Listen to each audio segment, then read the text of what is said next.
Sælveriði, ég ætla að sýna ykkur hérna flýtileiðirnar í uglu. Þær að finna hér efst í vinstra horni uglunar, hér undir vöffluíkoninu. Þessar flýtileiðir virka svipað á bókamerki í vafra, nema þessar flýtileiðir eru ávallt til staðar í ykkar uglu, sama hvað tölvu eða tækið eru að nota. Flestir notendur uglu eru oftast að opna sömu síður uglunar aftur og aftur og oft á tíðum getur verið löng leið að þeim síðum, getur verið djúpt í veftrinu. Því getur verið mjög mikil tímasparnaður í því að nýta sér þessar flýtileiðir og sjálfur nota þær mjög mikið. Hér dæmi nemanda sem að opna ugluna sín í fyrsta skipti, þá líta flýtileiðirnar svona út. Athuga að starfsfólk sér hér aðrar flýtileiðir. En þessi nemandi mjög skipulagður og vill nýta sér flýtileiðirnar og vill að það líti svona út. Ég ætla því að sýna ykkur hvernig hann fór að þessu, en vissulega getið þið farið allt aðra leið hvernig þið setjið ykkar flýtileiðir upp. Við byrjum á því að smella hér á vöffluíkonið efst í vinstra horninu og smellum á breytatáknið. Ég var búinn að punkta niður hvernig ég vildi hafa flýtileiðirnar, svo ég ætla bara að byrja á því að setja inn titla. Titlar eru í raun bara flokkar til að auðvelda okkur að hafa skipula á flýtileiðunum. Ég smelli sérst hér á nýr titill og bæti við þeim titlum sem ég vil hafa.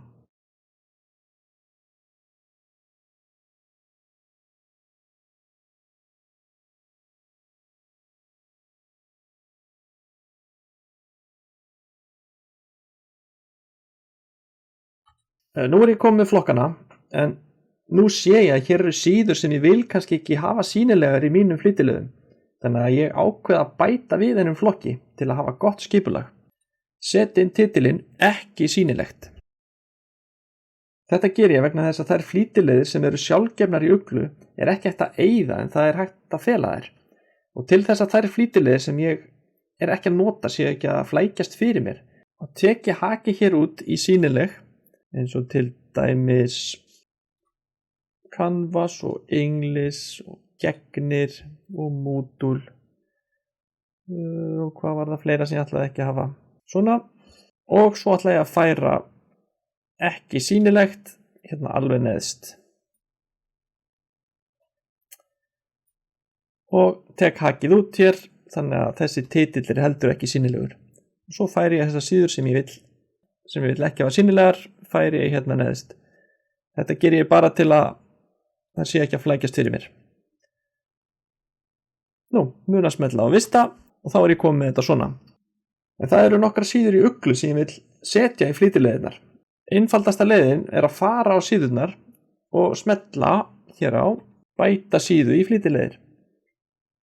Og þetta ger ég fyrir þetta námskeið og þetta var gerfi námskeið 2. Og smella á vista og það sama ætlaði ég að gera fyrir sjálfsnám í þýsku 1 fyrir námskeið og bæta síðu í flýtileiðir. Einnig vildi ég hafa námskeiðin mín í mínum flýtileiðum, smelli því hér á námskeiðin mín og set bæta síðu í flýtileiðir. Einnig voru nokkrar síður utan uglu sem ég vildi bæta við. Það var best að byrja á því að fara á viðkomandi síðu og afrita tengilinn, fara svo hér aftur í flýtileiðirnar og breyta og setja inn ný flýtileið, setja inn tengilinn hér og setja nafn á síðunni hérna. Og þetta ger ég svo fyrir alla þær síður sem ég vil fá inn.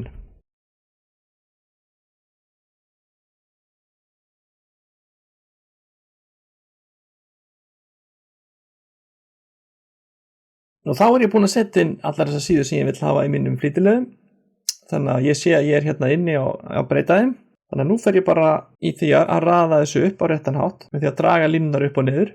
Ég vildi hafa námskeið hérna efst og námskeiði mín og svo þau námskeið sem ég í.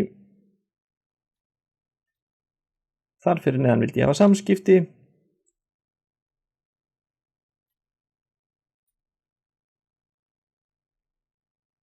Þar fyrir neðan ætlaði ég að hafa uglusíður.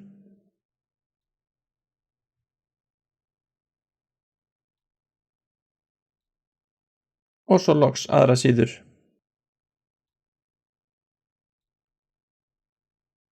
Hérna sé ég strax að námskeiðin mín var sjálfgefin flýtileið, en ég bætti henni samt við, þannig ég bara færi hann hérna aftur efst.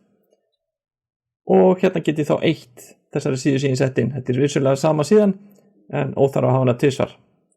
Þannig ég ætla fyrst að vista breytingarnar til að ekkert dett út og smelli svo hérna á ruslatunnuna til að eyða flýtileið eða til að eyða titli.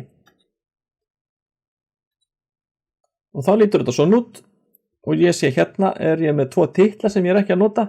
Ég geti tekið haki hérna af sýnileg eða ég get einfallega bara eytt þeim. Og eitrikerfi eyða þeir líka. Og þá líta flýtileiðina mína svona út og þegar ég smetla á vöfluna þá lítur þetta svona snirtilega út. Eitt að lokum, hér er lítið teiknibólutákn. Ef þið smetli á það, þá eru flýtileiðirnar ykkar alltaf sýnilegar. Það þýðir að þegar þið farið á einhver aðra síður, þá lokast þær ekki, þá eru flýtileiðirnar alltaf opnar. Þannig að þetta er mjög þægilegt ef þið eru með stóran skjá, að hafa þetta alltaf opið. En þið einfallega smetli bara aftur hér á teiknibólutáknið og þá lokast flýtileiðirnar aftur. Sem sagt, mjög einfalt og ótrúlega þægilegt og sparar ykkur mikinn tíma. Þannig að ég mæli eindregið með því að þið notið þetta. Takk fyrir.